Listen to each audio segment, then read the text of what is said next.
Hello മച്ചാമാരെ, വീണ്ടും we are come back on the vlog.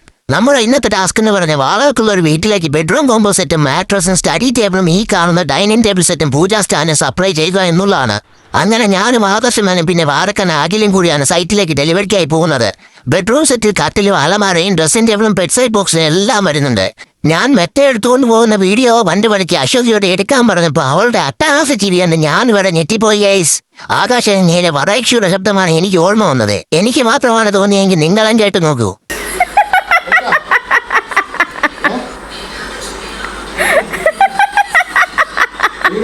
നമ്മളെ കട്ടിലുകാലമാരെയും ഡൈനിങ് ടേബിളും എല്ലാം പൊക്കിയെടുത്ത് വണ്ടി വെച്ച് കെട്ടി കേസ്. മഴ പെയ്യാൻ ചാൻസ് ഉണ്ടായതുകൊണ്ട് എടുത്താൽപ്പം മാത്രം ഒരു ടാർപ്പയും വെച്ച് കെട്ടിയാണ് മൂടി. പിന്നെ നമ്മൾ ഗൂഗിൾ മാപ്പ് നോക്കി ഈ ലൊക്കേഷൻ നോക്കിയിട്ട് 5 വഴി ഭാഗത്തേക്ക് വെച്ച് പിടിച്ചു. അങ്ങനെ ഗൂഗിൾ മാപ്പിൽ ആ വീടിന്റെ ഫോട്ടോ ഉണ്ടായതുകൊണ്ട് വീട്ടുകാരെ വിളിക്കാൻ തന്നെ നമുക്ക് വീട് കണ്ടുപിടിക്കാൻ സാധിച്ചു. ആ വീട്ടിൽ കുറച്ച് റംബൂട്ടാനും ജാതിക്കയുമൊക്കെ മുറ്റത്ത് വെപ്പൂട്ടായിരുന്നു. ഞാൻ വീട്ടുകാർ കാണാതെ എന്നെ കുറച്ച് പഴസം പോക്കറ്റിലാക്കി. അപ്പോഴാണ് നമുക്കത് കാണാത്ത മഴ തുടങ്ങിയത്.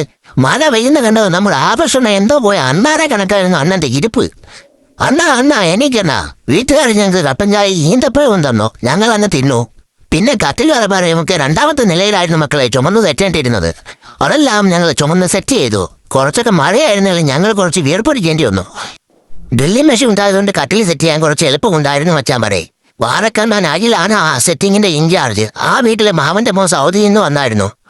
അവന് വേണ്ടിയായിരുന്നു മാമ ഇതെല്ലാം സെറ്റായി കൊടുത്തത്. മാമൻ ഞങ്ങളെ സൗദിയിൽ നിന്ന് കൊണ്ടുവന്ന് സ്കോച്ച് വിസ്കി അടിക്കാൻ വിളിച്ചു.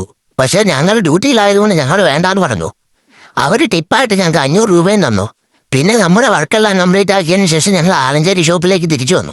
എന്തൊക്കെയായാലും ചാനൽ സബ്സ്ക്രൈബ് ചെയ്യാൻ നിങ്ങൾ മറക്കരുത്. ഫോളോയും ചെയ്യണം. ബെല്ലൈക്കൺ ഉണ്ടെങ്കിൽ ഒന്ന് ഞെക്കിക്കോ, കുത്തിപ്പൊട്ടിക്കോ.